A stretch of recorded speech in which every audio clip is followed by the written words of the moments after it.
Hello, welcome to the Ghosts of Harrenhal. My name's Simon. And I'm Mackelly. Thank you for joining us for episode 233 of our chapter-by-chapter book review of Song of Ice and Fire by George Martin.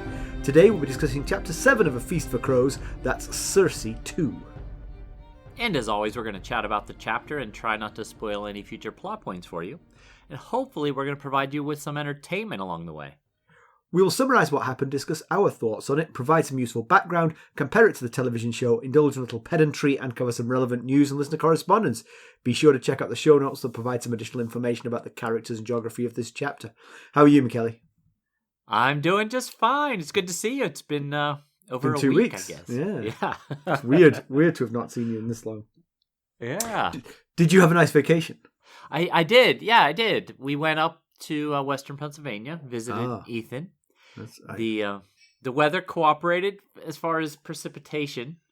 Was chilly, but we had a really good time. It was a lot of fun. We did all the things that I wanted to do, pretty much.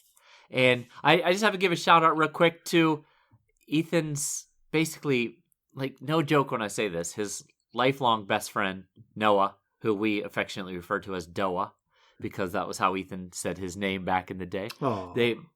His family and ours were next door neighbors when Ethan and Noah were born. They were born a month apart and literally have been best friends since then. And he is working in Pittsburgh off and on. And he was there while we were there. And so we hung out with him on a Saturday and had a great time. And do you know, he has been listening since our first episode, which is why I'm giving him a shout out. He is one of the few people that have been here since we recorded episode 1 until 233. So, well, thank you, Noah. I'm very appreciative of that. Wait, how about you? Oh. You said you had some interesting things to tell me. Yes. So I look forward to this. Some of them cannot be said on the pod, I'm afraid, but I've got some good stories for you. But right. I have a couple. So you're going to really like this. Until the point where your blood boils and steam comes out of your ears. No! I went to the beach. I went actually to the Caribbean, and we had a lovely time. And slightly different than my trip. Yes. But I was lying on the beach reading and drinking a cocktail and just loving life. And I saw, like, at the next sort of umbrella, a gentleman was reading a Clash of Kings. Oh, okay. I was very excited. Cool. I went, and you know me, I'm a sociable person, right? I am not going to leave this without me talking to him. Plus, absolutely. I'm also a professional, and we have a podcast that needs, word of mouth. Okay, sure. Yes. So I go over there and I say, "What's going on?" And he said, "Oh, Battle of the Blackwater. It's incredibly exciting." I was like, "Oh, it really is, isn't it?" That was the last word I ever said to the guy. I never told him about the podcast. Oh, that was it, and you walked away. I see why you're not in marketing or advertising or sales. I thought I'd see him later, and I would tell him, and I never saw him again. We need business cards for just this purpose. You could accidentally drop one. Oh, look at that. Ghosts of Harrenhal podcast. I let one slip through my fingers, Mackelly. Yeah, you did. Sorry. So the other thing that happened, and this is a little bit earlier in the trip. So the day before we went, so the Saturday I played soccer. The Sunday was our wedding anniversary, and the Monday we flew. Okay. Busy. Yeah, well, I mean, not that busy. It's a game of soccer. It's a day. And then it's get up and fly, Good point. And it was a day when I didn't have to buy anything because the trip was the anniversary gift to each other, sort of thing, Right. Sure. Yes. All off the hook. Yeah. But the one thing you don't want to do is hurt yourself at the soccer match on the Saturday. Oh yes. That would be imprudent and likely to cause friction. Yes, it would. Yeah, I did it. So I struggled through Sunday, and I was okay. It was sore, but I'll be all right. Monday morning, got up at the crack. We were up in the 3s to catch our flight. Oh, wow. And then you have to tromp through airports. And I was like, oh, this is not good.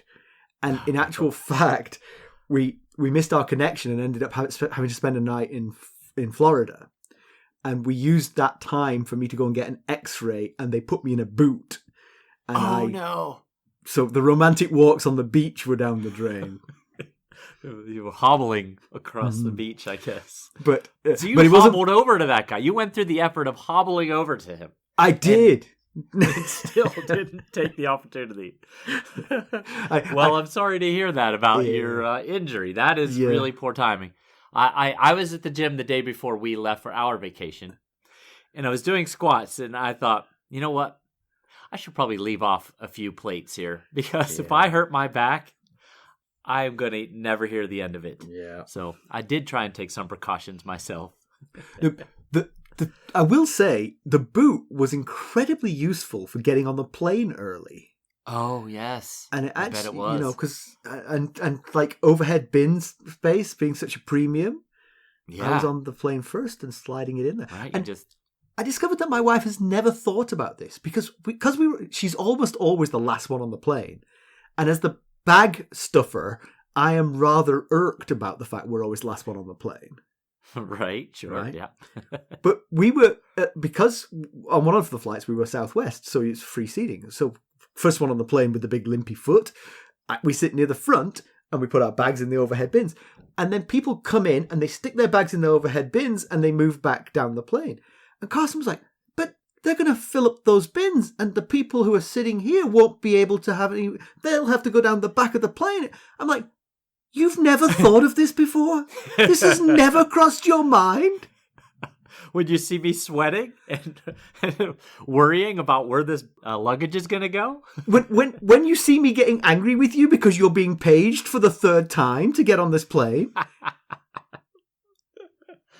Well, now she knows. Now she's now. I know. I honestly, actually think there's a huge, an enormous moment in our relationship because she may actually be like, and plus, I'm never traveling without that boot. It's a godsend. Ethan, he had what was called Sever's disease when he was, I don't know, maybe early high school, late middle school, which is just basically a pain in your heel from it growing too fast or growing in somewhere. Right. I can't remember anymore. Anyway, they put him in a boot, and he had to wear a boot around for about a month. We went to Busch Gardens, which is an amusement park in Virginia, and we're walking in, and he's kind of hobbling along with his boot, and one of the security guards says, hey, if you go over to the customer service, they'll give you like basically fast passes for your son and the rest of your party. So we go over there, and they give us these things, and basically we go in the exit and cut straight to the front of the line for him and 4 people. And it was Stacy, Molly, Doa, and Ethan. So and me. So we were cutting into front of lines that had like hundreds of people in them. So we've been there since, and I was like, we forgot the boot. I don't know where the boot is anymore, but I wish we still had it.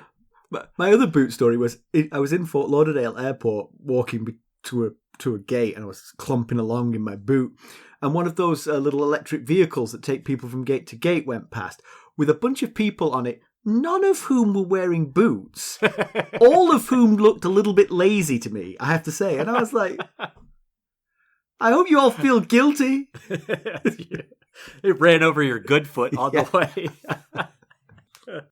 All right, we should stop bragging about our vacations, right? Yes. All right. Let's get down to business. How did we leave Cersei Lannister? So last we saw of Cersei, she was learning that her father had been murdered and her loathed little brother had escaped. She'd been rebuffed in her hope to elevate Jaime to Hand of the King and censured by her uncle Kevan for squabbling with her twin over their father's corpse. Mackelly, why don't we give the summary of this one? All right. Well, Queen Cersei and her son King Tommen ride to the great sept of Baelor to attend her father Tywin's funeral. She commands that little Tommen sit like a king and straighten his crown. The boy does as he's told. Cersei worries about his meekness. Joffrey would have argued. Their litter passes through mostly empty streets. Cersei figures that it's the rain that's keeping the mourners away, but admits that her father was not that well loved in King's Landing. She does expect a larger crowd at the evening prayers, where she will need to again make an appearance. That fact annoys her. She has a war to win and a realm to rule. Inside the sept, Cersei's met by the High Septon, a man appointed by Tyrion. The thought is disquieting to her. What had her brother told the High Septon about her? She's unsure if his smile is threatening or benign. She's dressed in black, again, a color she's tired of, having donned it recently for Joffrey's services, and not that long before for Robert's. At least she won't have to wear black for Tyrion's. She spread the news across Westeros and into Essos. Any man who brings her the head of her dwarf brother will be raised to lord, regardless of current station. The royal pair kneels beside Tywin's body. He looks regal, dressed in his gold armour, but his mouth has an uncharacteristic smirk that bothers her. However, more bothersome is the odour his corpse is giving off. She looks at Jaime standing vigil, but he does not return her gaze. She admonishes the weeping king to do so more quietly, or his lords will find him weak. She decides that she'll need to teach him to rule and protect him from his enemies. Returning to her father, she considers that he was a great man. However, she will be even greater. In 1,000 years, all he'll be remembered for was being the father of Queen Cersei. When the prayers and songs finally end, the Queen and King lead the procession out into the Hall of Lamps, where Cersei is set upon by a mob expressing their condolences. Falyse Stokeworth says if her sister Lollys has a boy, they would like to name him Tywin. Cersei shoots the idea down in no uncertain terms. She then crosses paths with Lancel Lannister, her cousin. He looks like an old man with white brittle hair and hollow cheeks. Cersei congratulates him on his betrothal and wonders why he hasn't left for his new seat of Derry yet. He's not happy with his future bride, nor in a hurry to clear the outlaws out of Derry.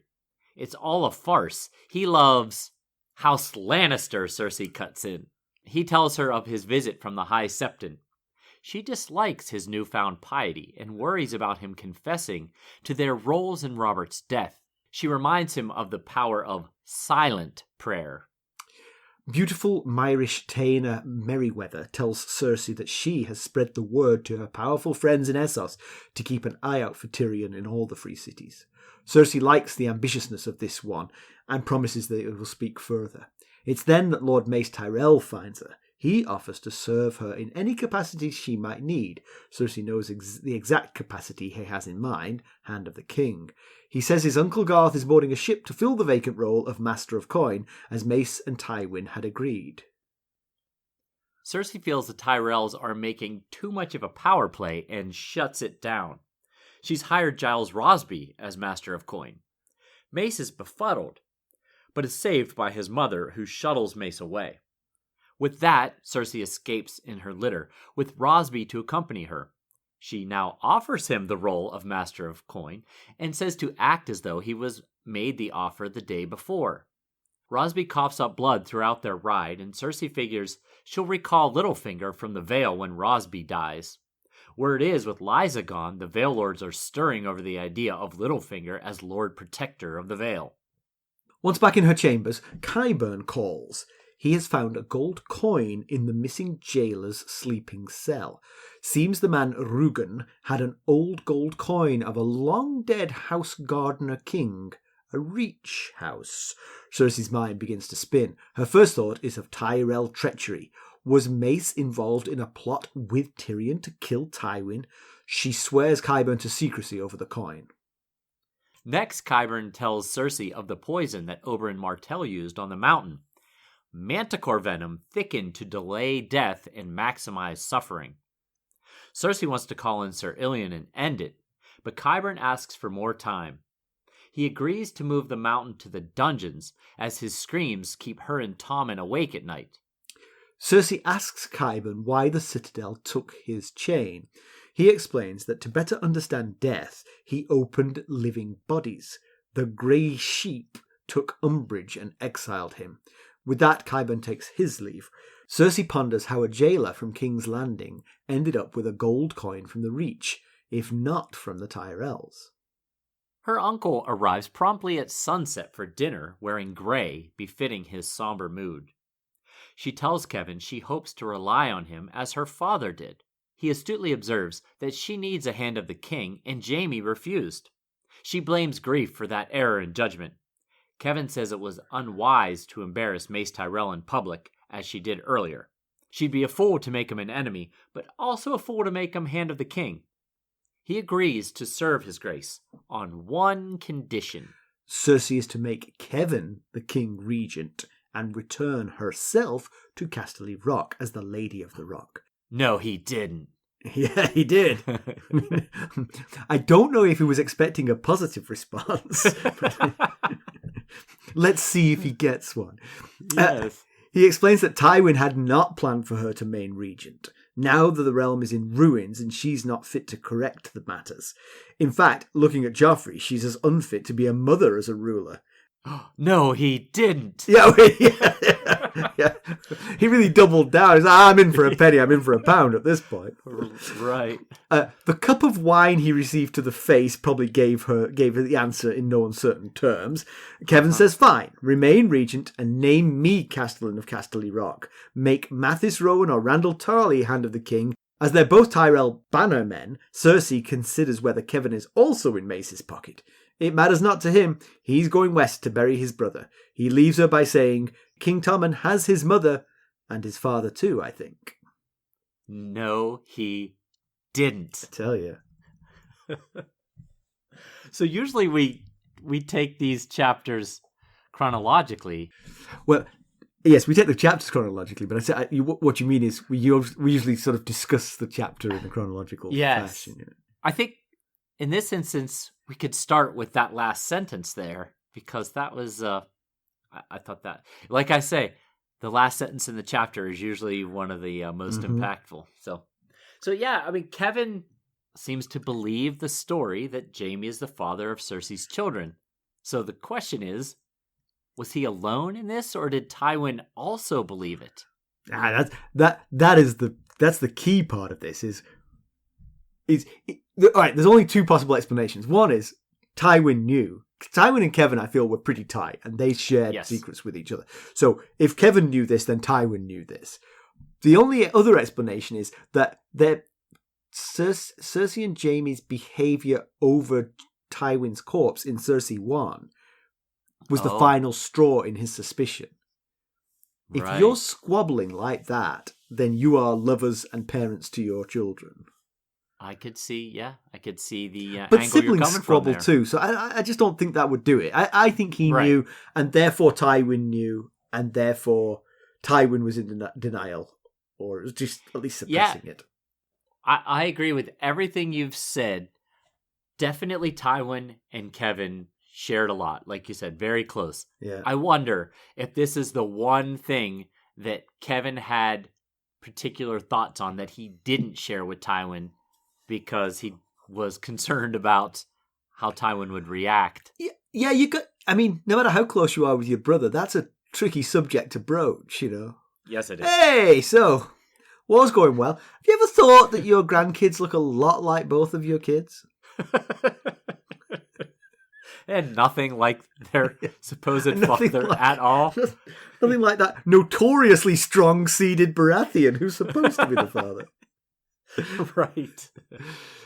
Yeah. Tough one to broach with a grumpy person like Tywin. I would be. Yes. Because it could have been the other way around. If it came from Tywin, then Kevan would be like, oh, thank God you knew. I thought I was the only one who'd noticed this.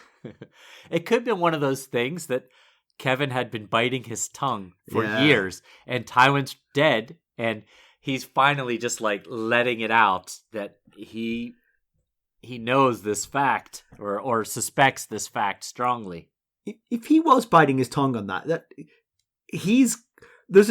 it's skipped a generation basically, because Tywin and Kevan could clearly bite their tongue on things, and it seems that Tyrion, Cersei, and Jaime just can't. You know, actually though, to be fair to Jaime and Cersei, they have kept a pretty big secret fairly well.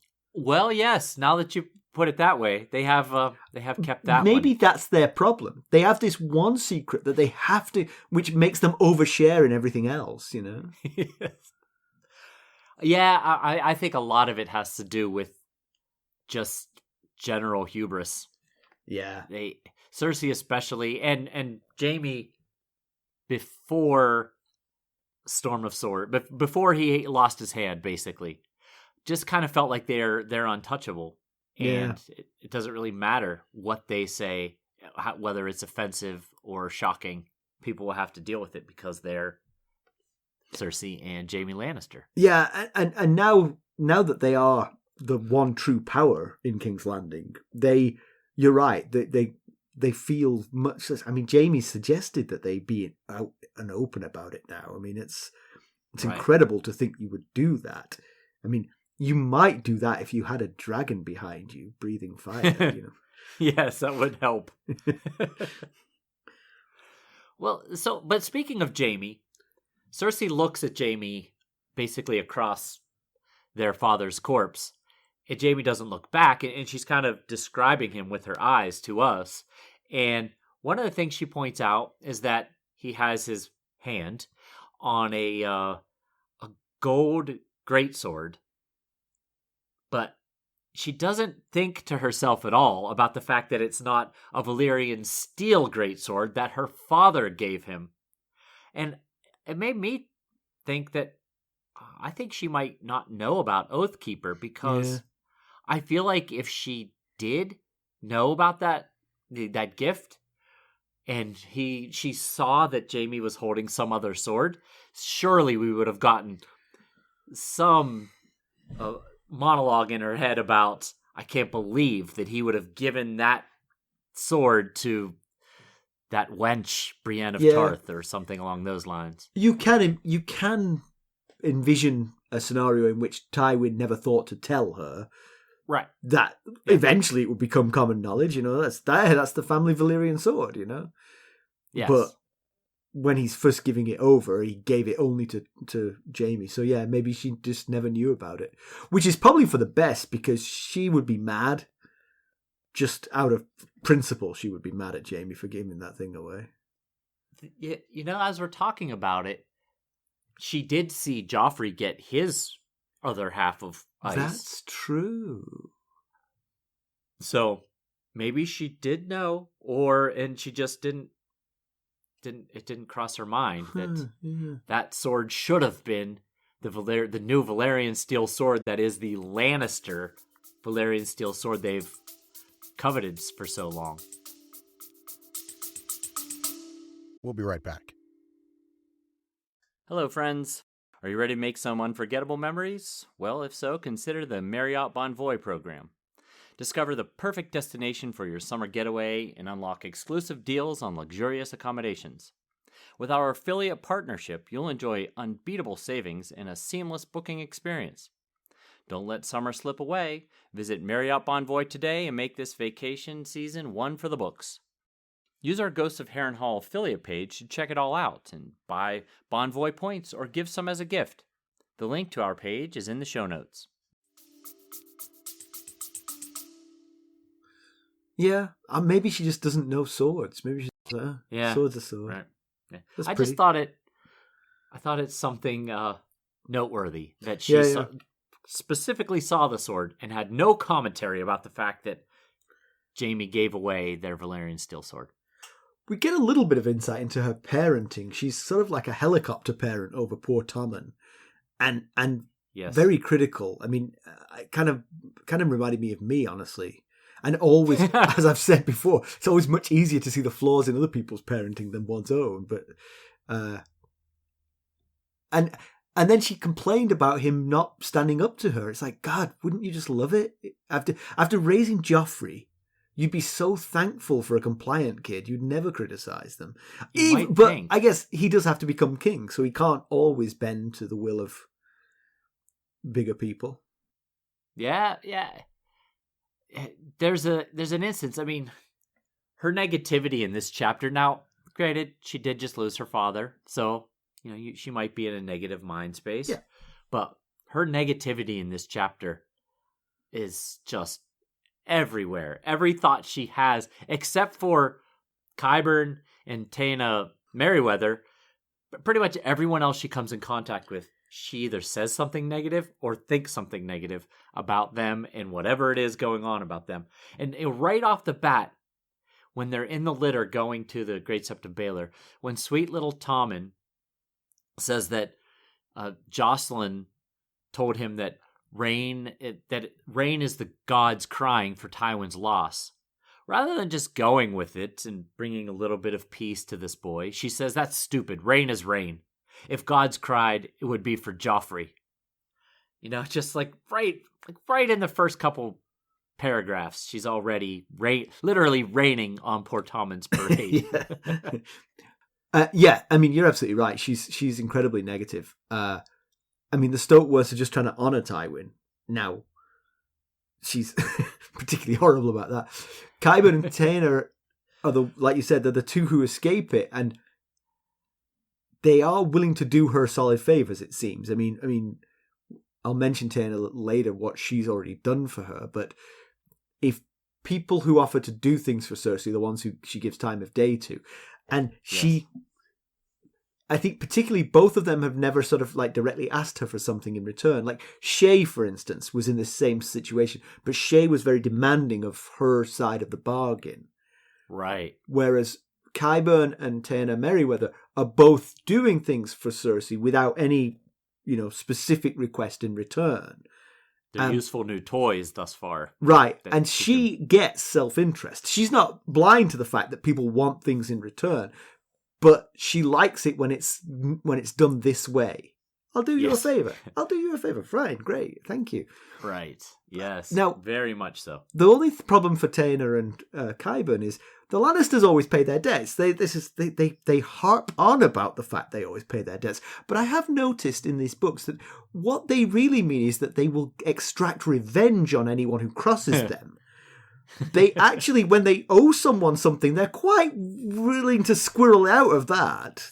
Yeah, you could ask Shae about that one. Exactly. The Lannisters pay their debts when it suits them. Yeah. Yeah, you could ask Shae about that one if she wasn't dead. At the hands of a Lannister. Right. Yeah, and one thing she does, I think we alluded to it a little bit when we were talking about how Tommen does have to, he is going to have to learn to stand up for himself as king, but he's also a small child, so it's understandable. But she wishes that Tommen was more like Joffrey. And I thought, oh boy, what a thing to wish for. I know he was her son, and she surely loved him, but deep down, even she had to have some idea of what he was. Yeah, but she's not wrong in thinking that Joffrey had some traits that a king needs that Tommen lacks, perhaps. Yes, agreed. But I think Tommen can develop those without her being mean to him. Right. Yeah, certainly. Yeah. And, one of the thoughts she has is that Joffrey was never easy to cow.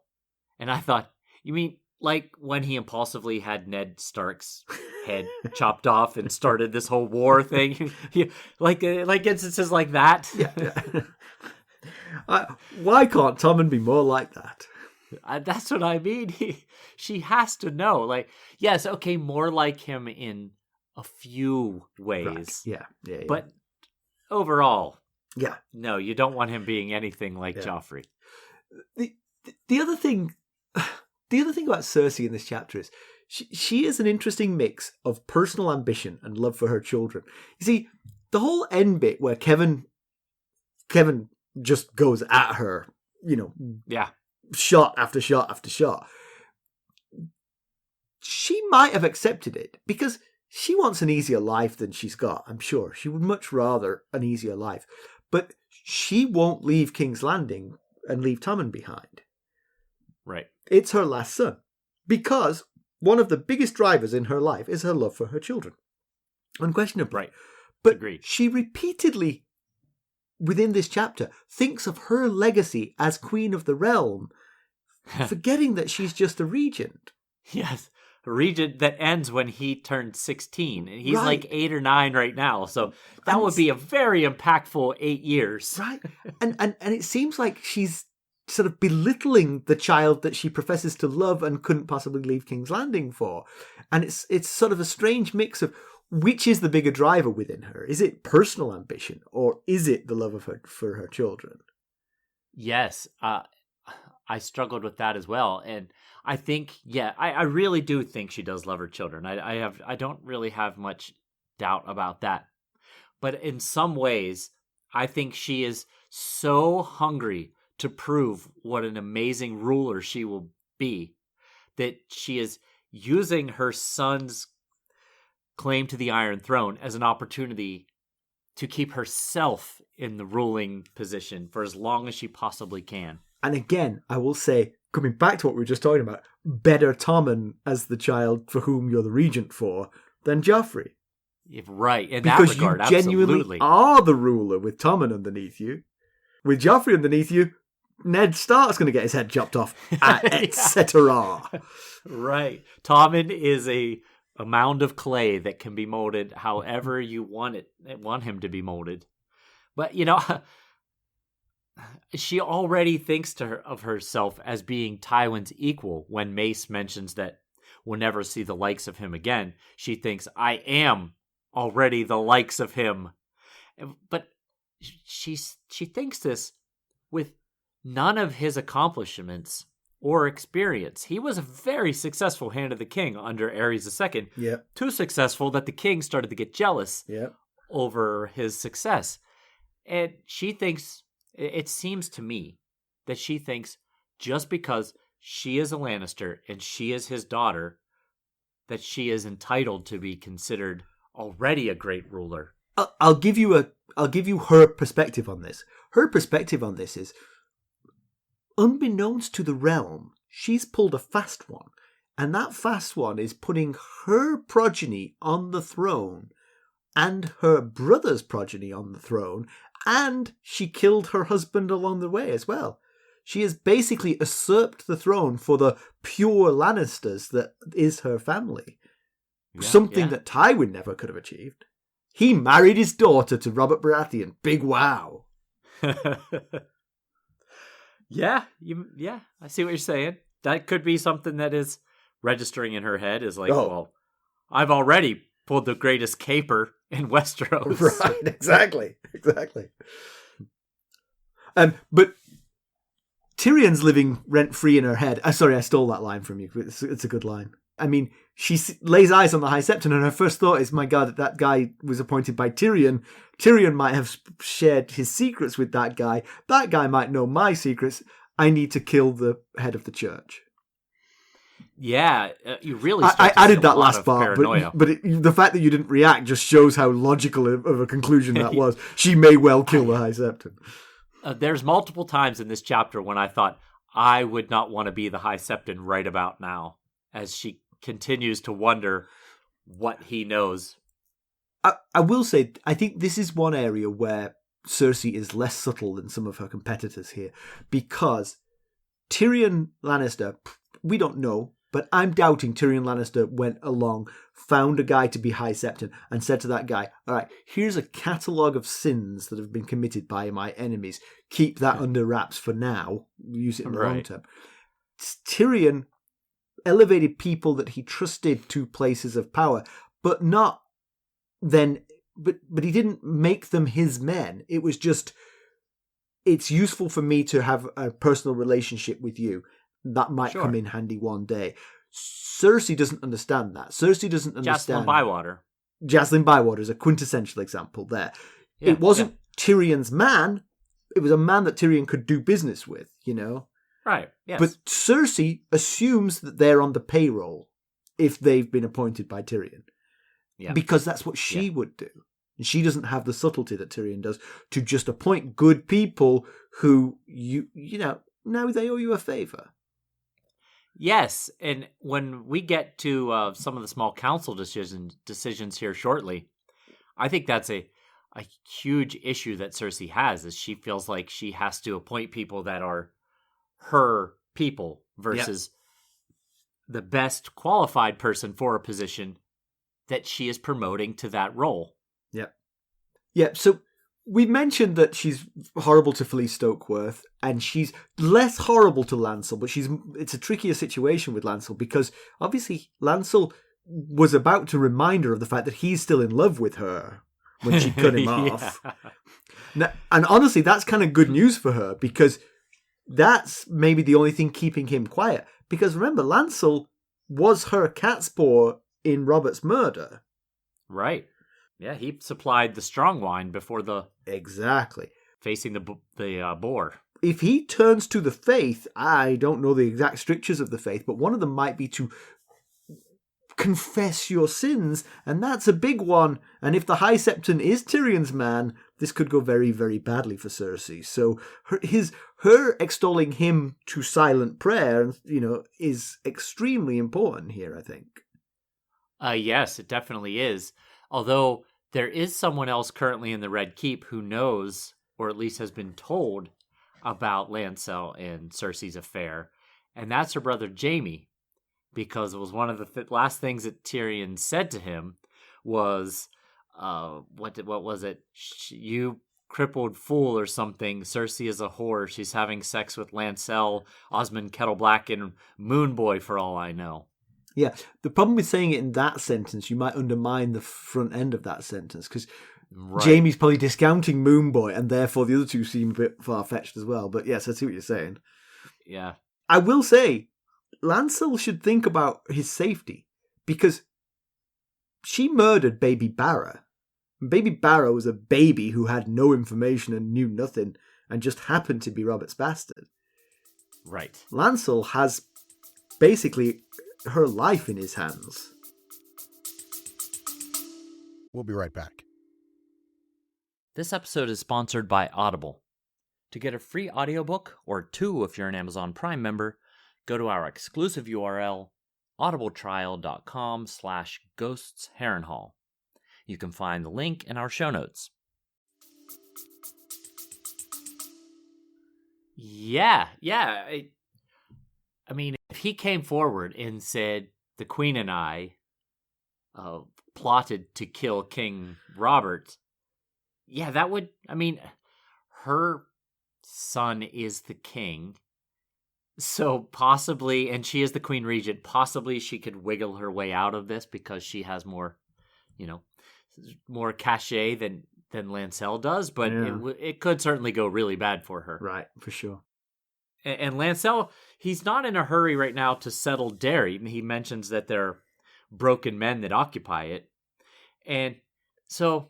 he'll fit right in. Okay. Yes, really. Physically, he is quite broken. I get why he was made Lord of Derry. For political reasons and as a nod to his father, Kevan.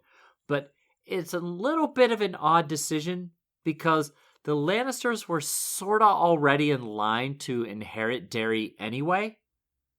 And I'll explain why I say this. With the death of young Lyman Derry, there was no direct male, shall I say, derriere. Was this all for that? It's worth it. It's worth it. Oh, just to say that. Okay, we can move on. But Lyman's Aunt Jane was Jane Derry before she married Cleos Frey. Cleos Frey is the son of Jenna Lannister, Tywin and Kevan's sister. So therefore, Jenna Lannister has 2 grandsons, Tywin and Willem Frey, in direct line to inherit Derry, and then Tywin did a end around and cut his sister's grandchildren off from inheriting it, and instead gave it to Lancel. So, just kind of a weird, like, Jenna.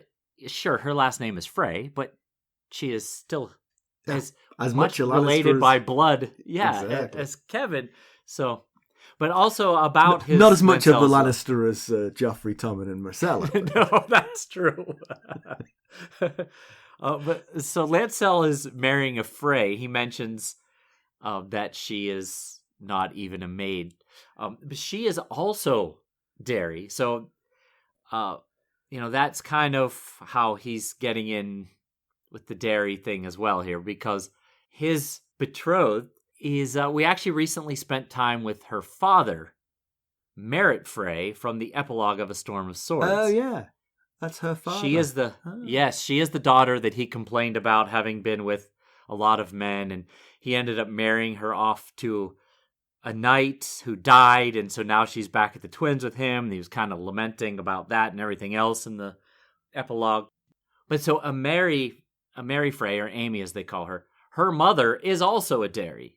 So Lancel's also getting in with the dairies on that side as well. So I don't think it's going to help much with Lancel winning the small folk over. They're probably pretty unhappy with Lannisters in general. Probably, yes. But one thing you mentioned earlier was about Falyse Stokeworth mentioning, hey, if my younger sister Lollys has a child, we want to name him Tywin. Which is just terrible reading of the situation. But regardless, there was no way that Cersei was going to find that acceptable. Remind me what precipitated that riot.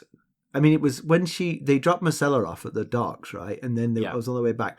Was there a specific reason? Was it hunger in King's Landing? Yeah, a lot of it. It was just, hunger was a primary, the lack of financial issues in the King's Landing. It was because of all of the refugees crowding the city. I mean, definitely some of that lands in Cersei's lap, of course, Yes, much of it did. Much of it. Because when Tyrion showed up to be Hand of the King, he made some changes that helped a little bit alleviate some of those issues. But now she does sign off on Alice Graceford, who had the same request. She was the pregnant lady in the Tyrell camp that came up to her and said, I want to name my son Tywin or my daughter Lana. And she did sign off on that. So yeah. The last person she talks to is Taena Merryweather, and we mentioned her that she's got her friends in the Free Cities looking out for Tyrion. Taena's from Mere. We met her before. She danced eye-catchingly at Sansa's wedding, and she testified at Tyrion's trial that she saw him drop something into Joffrey's cup.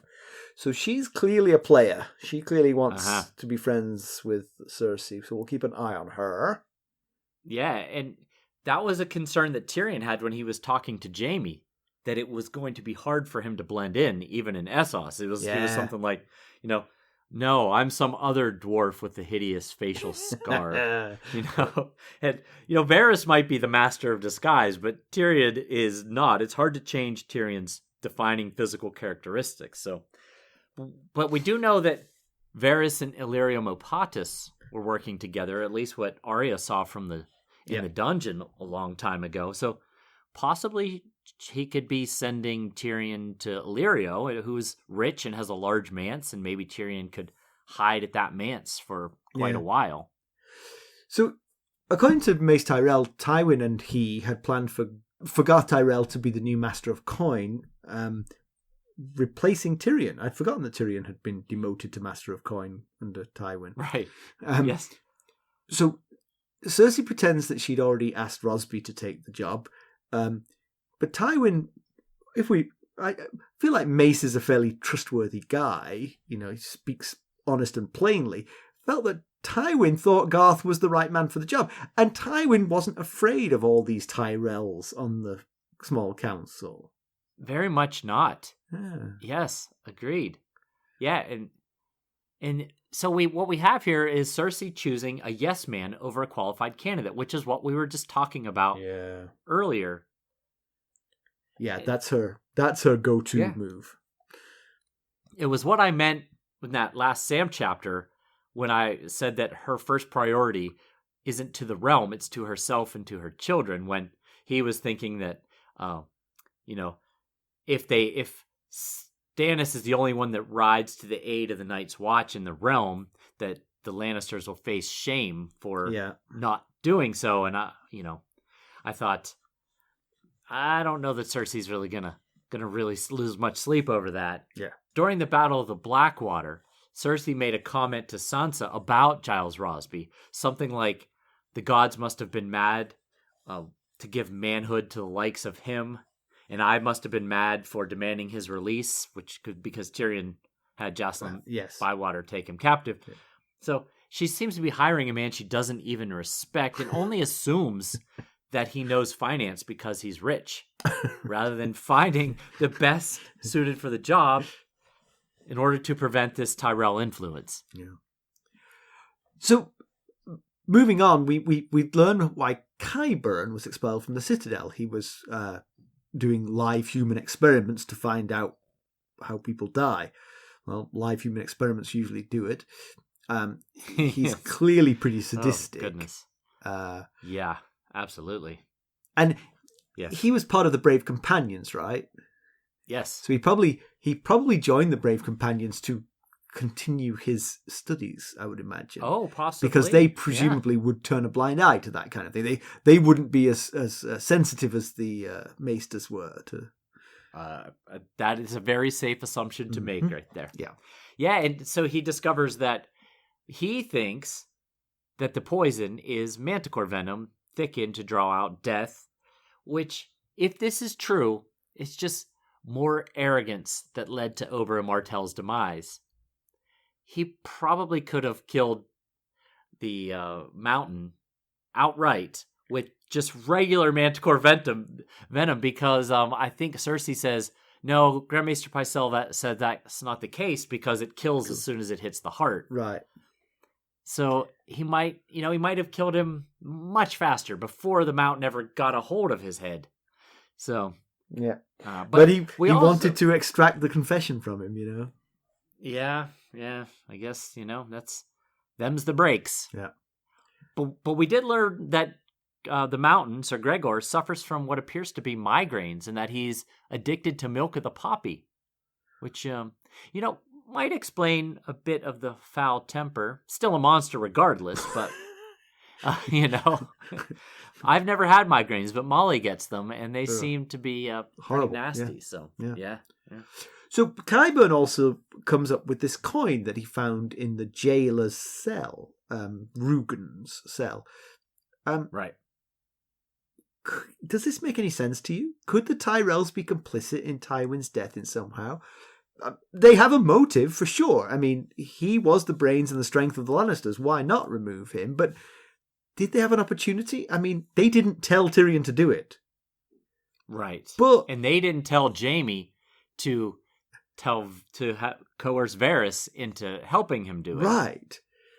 Might they have encouraged Varys to lead him to where he might find his father in flagrante with Shay? Or in fragrante, if you like, in the privy? That kind of tracks, but it's just such a... Like you said, there's so many chains in that, because Varys wasn't necessarily going to be part of the plot. In order for a Tyrell to have put it into Varys' ear to lead Tyrion to kill Tywin, they would have had to know this plan was happening. So Jaime would have either had to have been influenced by the Tyrells or have told a Tyrell, which I highly doubt that he would have done the latter. Maybe the other way around. Maybe it's Loras, like, you should really free your brother. Free your brother. He doesn't deserve this. Free him. You know who should be freed? Your brother. Yeah. But anyway, even if all that were true, which seems far-fetched, they're still way less culpable than Cersei was in Robert's death, for instance. I mean, she's way more pulling the levers than the Tyrells are here. Agreed. But anyway, the point I want to make is, the one thing you would not do if you were the Tyrells and you were trying to pay someone to inadvertently lead to, by some chain reaction, lead to Tywin Lannister's death, is to pay with a coin that could only be traced back to you. We've already been around this once before, right? With a dagger. Exactly.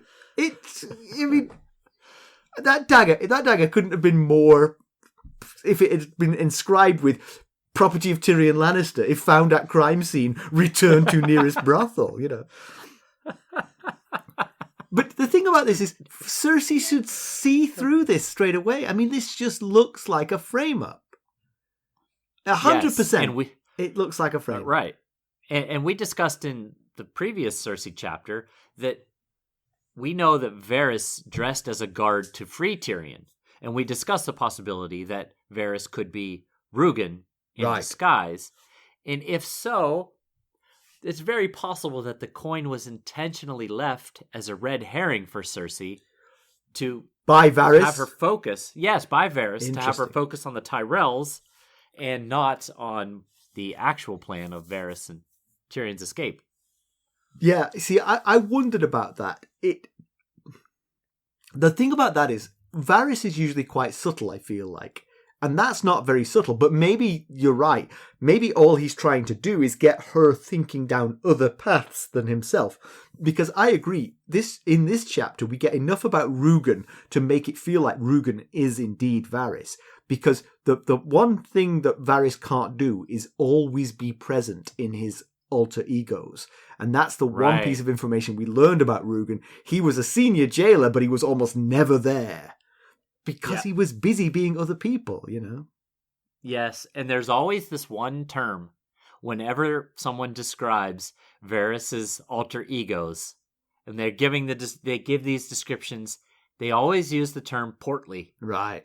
And they described Rugen as portly. Yeah. And, that's just another thing to keep an eye on is, there's some things that are matching up that it could possibly be. But anyway, I don't think Cersei's stupid. She should see this as a frame up of the Tyrells. But the one thing I will say about Cersei is that whilst not stupid, she only really applies her critical faculties to things that don't agree with her worldview. Yes, right. And her worldview says the Tyrells are against me, and so the fact that this coin leads her down that path, she doesn't bother examining it. She's like, yep, that tracks. Well, it's the Tyrells. Yeah, that was one of the very first thoughts she had when she heard about her father's death were the Tyrells involved. So this is just further leading her down that path. The one thing I'll say, though, so I said earlier, 100% smacks of the Tyrells being framed. I'll say it's 99% because there is a 1% chance that the Tyrells are so bold and so believing in that they are in charge that they do this and intentionally leave a clue to their own, leave a calling card to say, we did this. That would be something. I don't believe it. So if they are being framed, who did it? We've talked about Varys. Like I said, I think it's not subtle enough for Varys, but I like your idea of he wasn't trying to be subtle. He was just trying to get Cersei misdirected. And he didn't just leave the coin sitting on the floor of Rugen's sleeping cell. He buried it under a overflowing waste pail. Yeah. In a hollow under a stone. So it looked like it might have been left there by accident. But the other person I thought about was Qyburn himself. Qyburn came up with this coin. That's where you're telling me where Qyburn says he found it. Right. Yes. Who's to say he didn't whip that out of his pocket somewhere. Exactly. His provenance is a bit suspect. He was by his own admission a defrocked maester, and he does appear to have both the skills and the kind of personality and lack of scruples that would get you to be a defrocked maester. He has the skills to make you think he might have once been a maester, and the horribleness to understand why he is no longer a maester. Right. But coming from the Brave Companions, that's a good way to hide a spy. That's a good sort of like intermediate place to put a spy so that then you can put them into the position you want them to be. It obscures your backstory. Yeah. Could he be on someone's payroll? Now, he's being very solicitous towards Cersei, and it's well played, but it fits with self-promotion as well as ingratiating on behalf of someone else. So it doesn't answer anything that. He's just playing that card very well at the moment. Yeah, we've seen Peter Baelish play the long game. Oh, wait, you just mentioned Peter Baelish's name. I hadn't mentioned him. Oh, sorry, go on. I didn't realize. No, but exactly, that's where I went next. I was like, it's the kind of thing that Peter Baelish would put in place, like the Kettle Blacks. Yes, the Kettle Blacks. That's what I was thinking as well. Yeah, someone now close to Cersei who she doesn't really know where they came from. Yeah, right. Yeah, she doesn't know. And it is a long game to get someone from the Brave Companions who were brought over to from Essos by Tywin, and then backstabbed the Lannisters, and now we're back on the good side of the Lannisters through their association with Roose Bolton, and back and forth. But ultimately, this chess piece ended up right next to Cersei Lannister. Right. So you can't rule out that Peter Baelish could have orchestrated something like that. I'm just saying, that feels like if Qyburn's come up with this coin, it might be a Peter Baelish thing. And speaking of Peter Baelish, we got a little bit of news from the Vale that the Vale Lords or not accepting Littlefinger as the Lord Protector of the Vale with Lysa dead. Now, Hard to imagine. We know Littlefinger killed her. So, was that an impulsive move or a calculated move? It always seems like everything Littlefinger does is calculated. So, did he miscalculate the Vale's support of him without Lysa? Does he plan to reside in the Vale forever? Yeah, that's another thing we don't know. Yeah. So then to Kevan. I mean, I think it's just great stuff. I love the fact that Kevan has been basically a wallflower and suddenly gets thrust into the limelight, and he takes his moment with both hands for sure. Oh yes. I'll say again, I think of myself as quite an ambitious person, but if I was Cersei, the idea of retiring to Casterly Rock and getting out of this rat race would be so appealing at this point. A lot of people would feel that way. I'm not sure Cersei is wired to feel that way. I think she's just based, even if you just take her conversation with Sansa during the Battle of the Blackwater, she has been waiting for an opportunity to show that she is every bit as good as a man. And like she thinks in this chapter, she's going to be remembered in 1,000 years as Queen Cersei, Queen of the Seven Kingdoms, even though her reign theoretically should only last about 8 years before her son takes over. I mean, the other thing is it just feels like she's on the outs with everybody. Her and Jaime's relationship seems like a disaster at the moment. She's not. Oh yes, it she's sure not does. Madly in love with Tommen. Just wash your hands of it all and just go live a life, you know.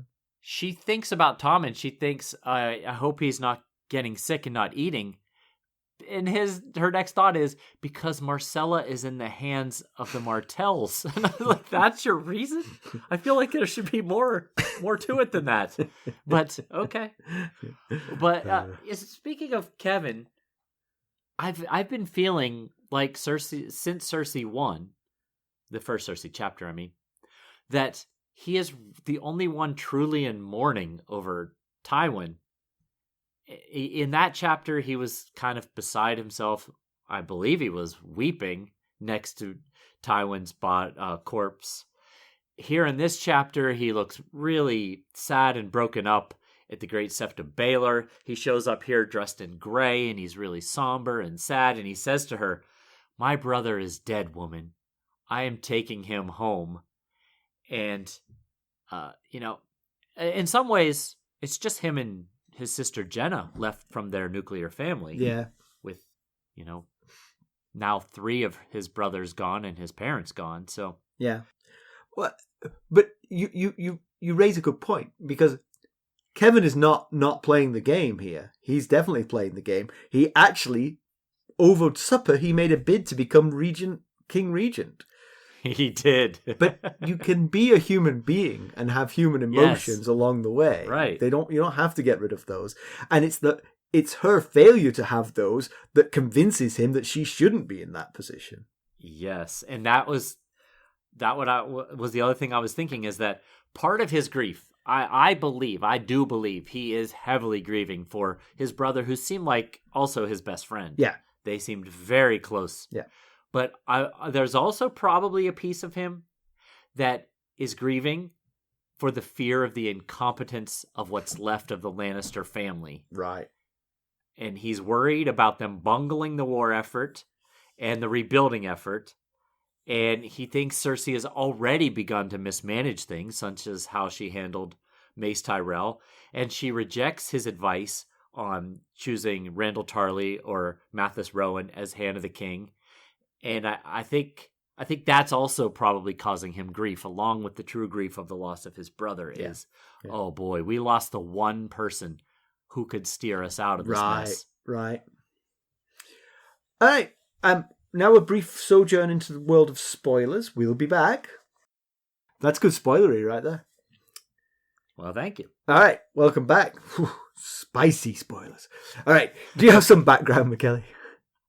I do. So Qyburn tells Cersei that the face on the gold coin found in Rugen's sleeping cell was that of King Garth XII of House Gardner. Cersei, as we mentioned, immediately gets suspicious of the Tyrells, as House Gardner was from the Reach. So let's look a little more closely at House Gardner, shall we? Sure. As Qyburn said, House Gardner predates Aegon's conquering. The Gardner kings actually ruled the Reach for centuries. As the story goes, Garth the Gardener, the first Gardner king, was the oldest child of the legendary High King Garth Greenhand from the Age of Heroes, who's a possible contemporary of Bran the Builder. So Garth the Gardener being Garth Greenhand's first son is kind of saying something, because I believe Garth Greenhand had about 14 children or so. He's kind of a pre-Walder Frey in some ways, except for that he was a legendary High King, not a whatever you want to say about Walder Frey. There's so many things, we don't have time to get into it. So anyway, House Gardner ruled the Reach through good times and bad, including surviving as rulers through the Andal invasion. The Gardner kings used their claim of being descendants of Garth the Gardener, and therefore Garth Greenhand, to gain dominion over the other lords and kings in the region. And like the Tyrells, the Gardner's seat was Highgarden, and they sat upon a living throne called the Oaken Seat. During times of peace, the Gardner kings wore crowns of vines and flowers. However, when at war, they switched to crowns of bronze and then iron thorns. The last Gardner king was King Meryn IX, and he and the rest of his house were wiped out during the Field of Fire when Aegon the Conqueror showed what he and his sisters, and some dragons, were truly capable of. There is much more about the Gardner kings we'll get to later on. Thank you for that. Comparison with the television show, most of the threads that came up in this chapter are dropped. There's no... At the funeral, there's no Stokeworths or no Taena Merryweather. The only interaction she really has is with Lancel. Lancel has full-on converted to the faith. He's in a cassock, and so her interaction is less about her extolling him towards silent prayer and more about denying the accusations that he's levelling towards her. Okay. Mm-hmm. She says, I don't know what you're talking about. I had nothing to do with that. The whole arc of Kevan refusing the hand of the king is dropped. Qyburn is getting interested in what he can do for the mountain, and perhaps what the mountain will be able to do for him later on. Right. Pedantry. Nothing beyond a few dubious character decisions here. So news and notes. What you got? Well, George Martin was back at his alma mater, Northwestern, recently. He was there as part of an inaugural distinction given by the school's Medill School of Journalism. The distinction is called the George R.R. Martin Chair in Storytelling. And, okay, I apologize if I completely butcher the pronunciation of this name. I think it's safe to assume you will, yeah. Yes, probably is. Cheryl Lulene Tan won the award over 30 other candidates. And to celebrate, George Martin gave her a small iron throne as a gift for winning. Which you can put in a fire and pretend that you saw it. So. Right. Just like Stannis. Among Cheryl's accomplishments, she's written both fiction and nonfiction. She's been a reporter for many top media outlets, including the Wall Street Journal. And her best-selling novel is called Sarong Party Girls. I might try her out. That sounds interesting. There you go. Yeah. And we got a review on Apple Podcasts from Kelly and Chai Lai. Love this podcast. Nice start. As a Spotify listener, I downloaded Apple Podcasts just to leave a 5-star review of the Song of Ice and Fire podcast. I don't typically need to say thank you so much for that. Yes. Incredible effort. Thank you. That almost sounded like verbatim what you've been saying, Mackelly. It's like, did you write this? I know it is. I don't typically gravitate towards the fantasy genre, but I watched Game of Thrones and was hooked on the story and needed more. I thought about reading the books, but I knew I wouldn't have time. Enter Mackelly and Simon's exceptionally structured podcast with chapter summaries, in-depth discussion, and background TV show comparison. My favourite segment. So you didn't write this. I would have said background. Pedantry and witty banter. I've been binging since September 23, mostly while doing housework and cooking. That is the two best times to do it. Yes, I am part of this demographic. I'm sad I'll be caught up soon because I have to wait for episodes, but I look forward to joining the Discord community to stay connected. Not only is the Song of Ice and Fire content strong, but Simon and Mackelly are so funny and genuine that I feel like we're friends on FaceTime when I listen to episodes. You are! Just join Discord. Thank you both for keeping my love for the Song of Ice and Fire world alive and for all the time and energy you put into to produce quality episodes every week. Thank you ever so much, Kelly and Chai-Lai. That's awesome. Thank you. Yes, wonderful. Wonderful review, and thank you for taking the time to download Apple Podcasts to leave us a rating and review. And like you said, that is pretty much what I've been asking people to do. If you have an iPhone and you like what we're doing, even if you primarily listen to us on Spotify, please just consider giving us a quick rating on Apple Podcasts and go about your day. 5-star rating and, move on. And we will be forever grateful. Yeah. All right, let's conclude this one. So Tywin finally laid to rest, thankfully, for the olfactory senses of the highborns of King's Landing, because he may have gone quietly, but he didn't go without a whiff. Yeah. For us, it's the loss of a great character, even if he was a very flawed person and kind of a terrible monster of a person. Yeah. He is also a really great character. Yeah. As far as a literary character. His character is so huge that he'd actually, even in death, he's still going to bestride the story, I feel.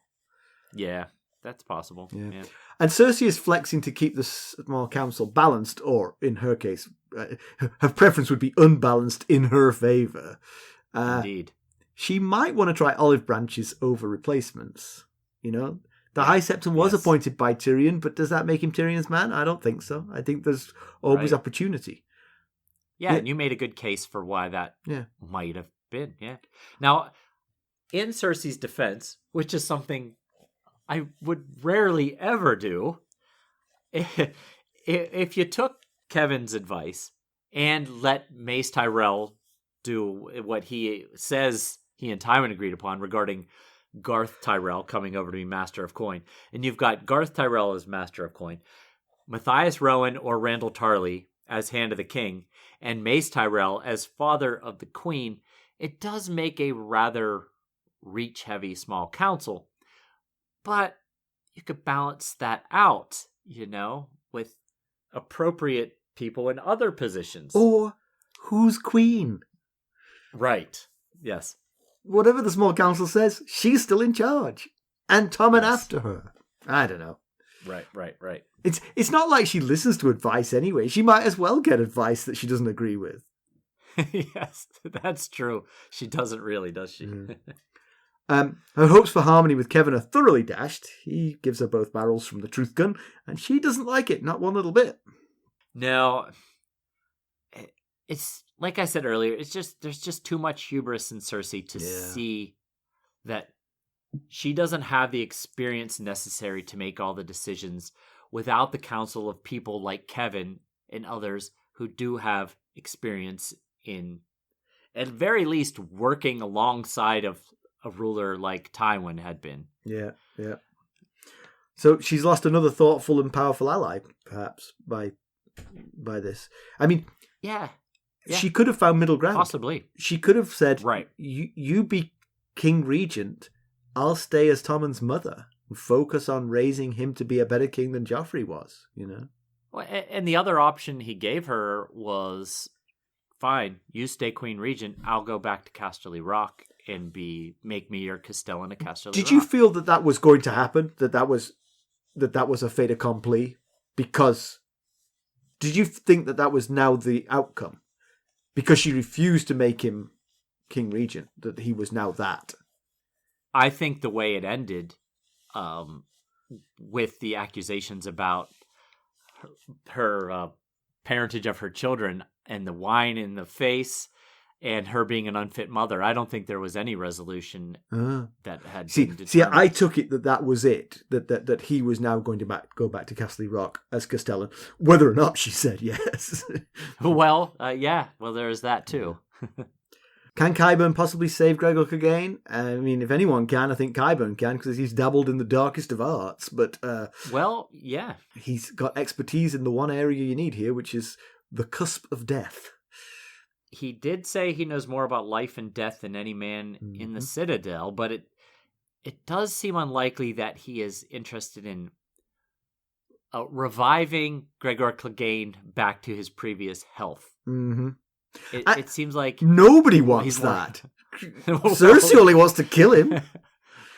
Yeah, she just wants his head to give to the Martells. Yeah. It seems more like he is interested in experimenting with Gregor based on what he's already told us about why he was lost his chain in the first place. So next up, we don't have to travel too very far, right? Because next up is Jaime Lannister. Yes, Jaime Lannister, who's investigating the disappearance that he knows full well how it happened. So you're going to want to tune in and see how he manages this one. Okay. All right. Well, there's 4 ways that you can help us. You could leave us a positive review, as Kelly and Chai Lai did. You could buy merchandise at ghostsofharrenhal.threadless.com. You could buy us a cup of Arbor Gold at buymeacoffee.com/ghostsharrenhal and join us at any of the various sustainer levels there. There's a tier to match your budget and interest, and the upper levels get you the spoiler section. Or you can just make a donation directly to the cause at our website, ghostsofharrenhal.buzzsprout.com.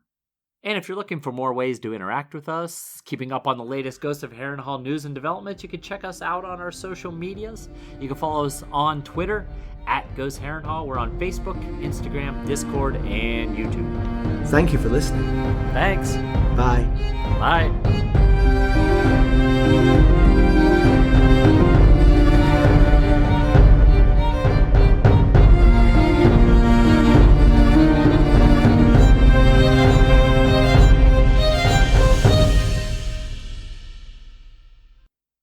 Take me home, country road, to the place I belong, West Virginia, mountain mama.